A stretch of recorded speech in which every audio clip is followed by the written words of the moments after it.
anyone can be a journalist. And I don't believe that's true. What's the responsibility of a journalist? I didn't want to sell people they don't need. But that's not happening currently. I mean, they convinced people from Ireland to boycott South African products and services. They convinced people in UK to have concerts in Hyde Park screaming to free Mandela. Defamed the entire town, right? Where like now everyone had associated this town with this terror attack. You know what is important? From Buttkal to the world! India was the greatest experience of my life living there. Evil happens because every day people accept it. It's a journalist's job to put their head out of the window and say, well, is it raining or isn't it? India has one of the most racist media landscapes I've ever seen.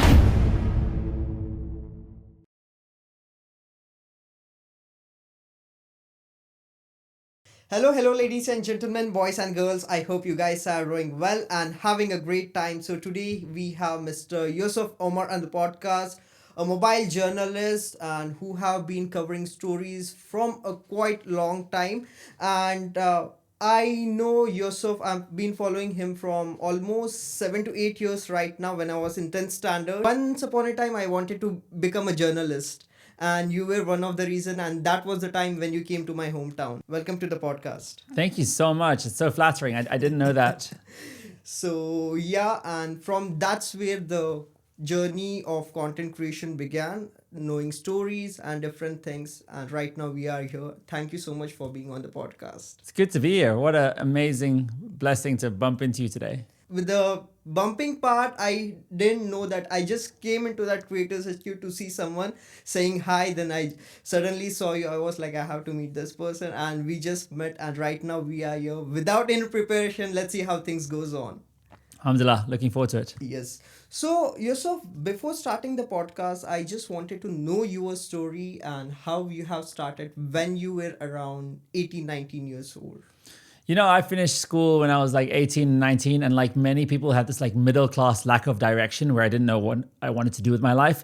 I ended up studying marketing and management, and I studied in Australia, but I ended up doing an exchange program in the US. And when I graduated, I went to New York City, to Manhattan, to Times Square, which is like the mecca of marketing, right? The home of marketing. And I thought that's what I wanted to do in my life. I wanted to get a job in that industry. And I was in Times Square looking up at the big billboards, and I saw a guy wearing these like tight white underpants. And it's like, if you want to be this man, wear these underpants. And in that moment, I realized I didn't want to do it anymore. I didn't want to sell people shit they don't need.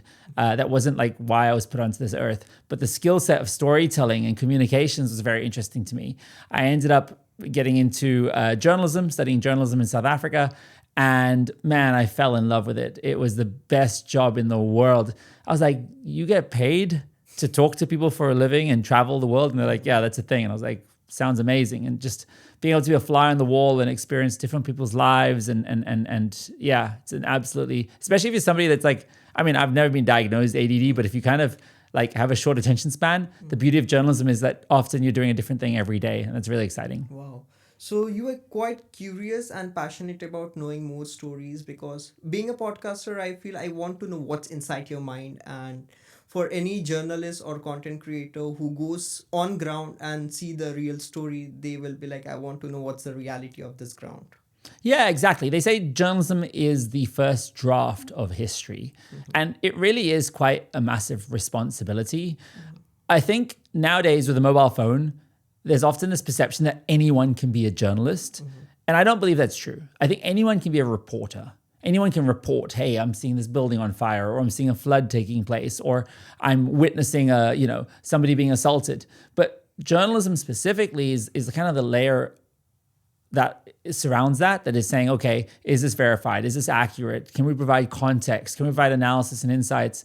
And yeah, it's a real responsibility, because you basically are giving people information that informs their lives. And you're basically, a journalist is basically selling the truth. That's what we sell. We sell the truth. And if you lose that, if you are deceptive, if you are factually inaccurate, if you lose people's trust, it's really difficult to get it back. What's the responsibility of a journalist? The responsibility of a journalist is to tell the truth, basically, is to help people understand the world, to help contextualize the world. But I think it's more than that.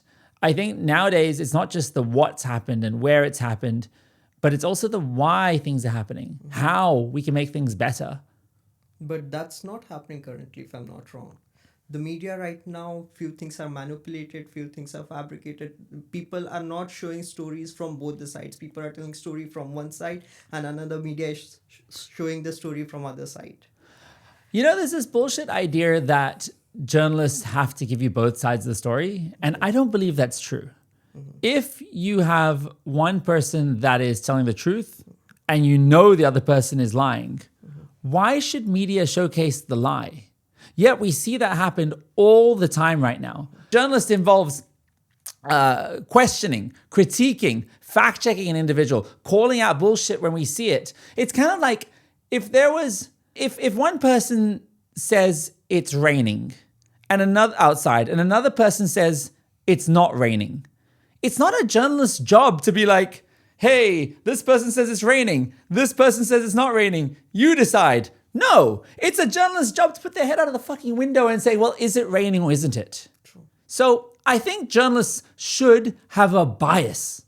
We should have a bias for the truth. That should be our bias. But the other thing is, like, in journalism school, you're always taught to be neutral, to be down the middle. Journalists were not neutral on hashtag Black Lives Matter. True. But some people want to be apolitical or they want to stand neutral. But there is nothing called neutral in this world today. Either you be on this side or that side. Everybody has their bias. You just got to own your bias. And I think it's important to inform your audience of where your bias comes from. But when you own a bias for a particular part, isn't that for example, the opposite person is right and I'm wrong, but my friend knows that I am wrong, but he's still supporting me? I mean, at the end of the day, like, how do you convince somebody of your perspective?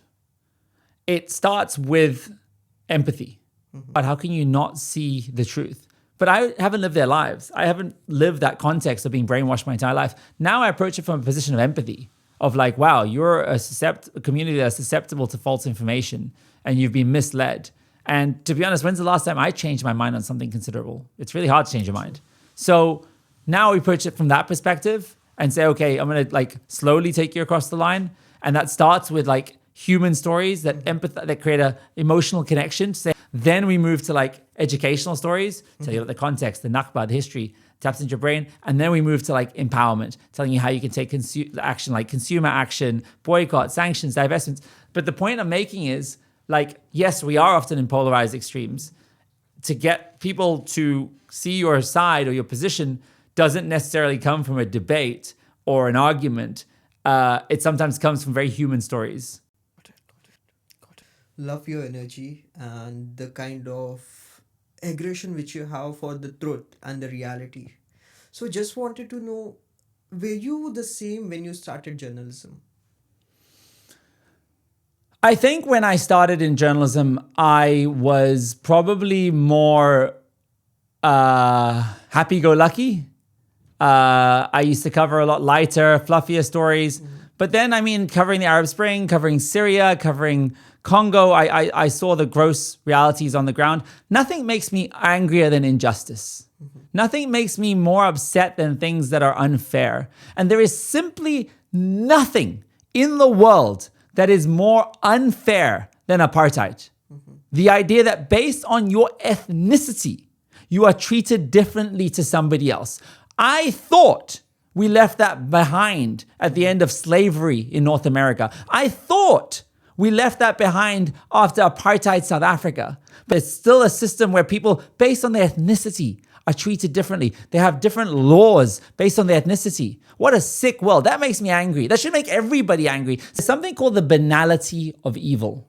The banality of evil is the idea that when you see gross injustice that have happened throughout history, be it Hitler and Nazi Germany or slavery in the US, it wasn't because there was one particularly evil human being, this like super villain. Evil happens because every day people accept it. Every day people say nothing. That's how evil happens. That's why. Even if you have no power, even if you have no influence, you have no social media following, you have a responsibility to say something. Got it. Is journalism all about TRP? Because I asked one of the journalists, why do you promote news about something which is not really happening, or trying to make a new narrative out of the stories? So is it all about TRP or something which? TRP? Yes.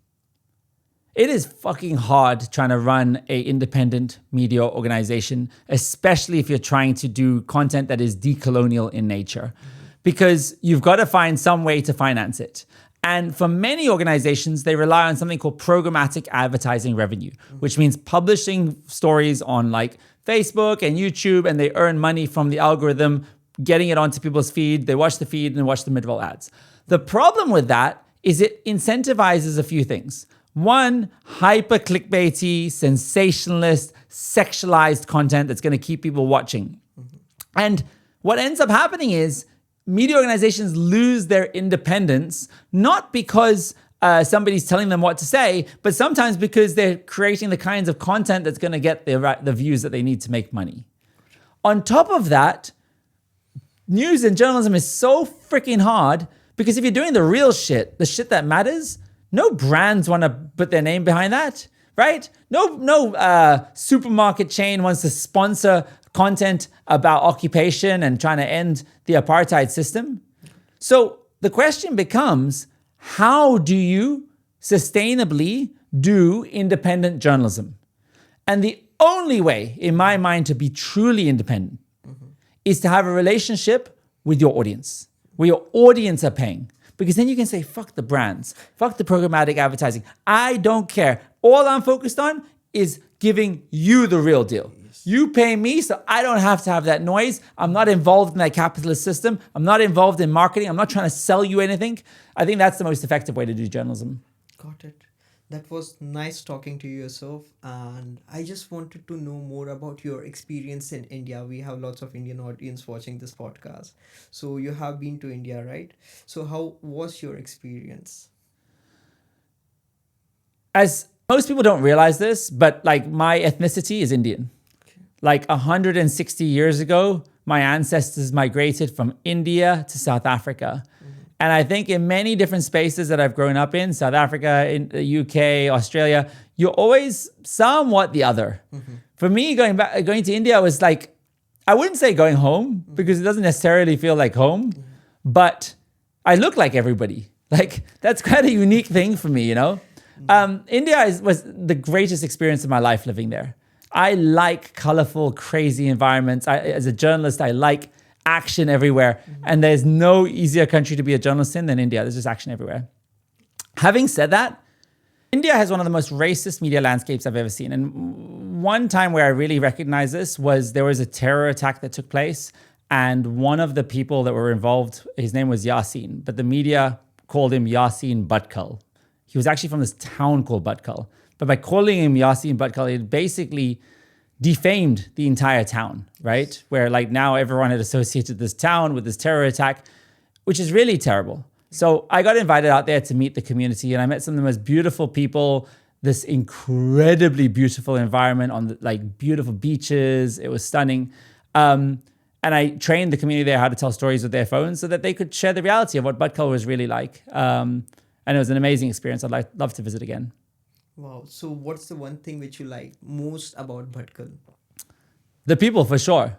The people were so kind and so welcoming. And I had so many crazy experiences. I tried eating lizard for the first time, what they call the hot food. But the masjids were stunning. The beaches were beautiful. The palm trees, the pace of life, but mainly the kindness of the people. I'd never experienced such kindness. Wow, that's amazing. You said about you training people to show the story of Bhatkal, or anyone in the world who are going through any such kind of situation. They need to show their real stories. Yeah. So how do we do that? You know what is important is stories. If we can empower young people on the ground to share their lived experience with mobile phones, we can actually create change. People don't realize how important stories are. Stories are what determine who you vote for, what consumer purchases you make, who you pray to. It's all stories. My parents are South African. In the late 80s and early 90s, they never thought apartheid South Africa was going to end. And it was stories that traveled around the world that convinced people from Ireland to boycott South African products and services, that convinced people in UK to have concerts in Hyde Park screaming to free Mandela. We often underestimate how important stories are. So that's exactly what we're doing. Thank you so much for being on the podcast. I hope you enjoyed the experience. From Buttkal to the world! Let's go! Thank you so much for being on the podcast, Yusuf. And it blew my mind. And what the normal podcast which I have, it will be about business or content creation. But this podcast was very intense, very deep. And the reality is what's happening around the world. Thank you so much. Thank you so much, brother, for being on the podcast. Appreciate it, bro. Thank you.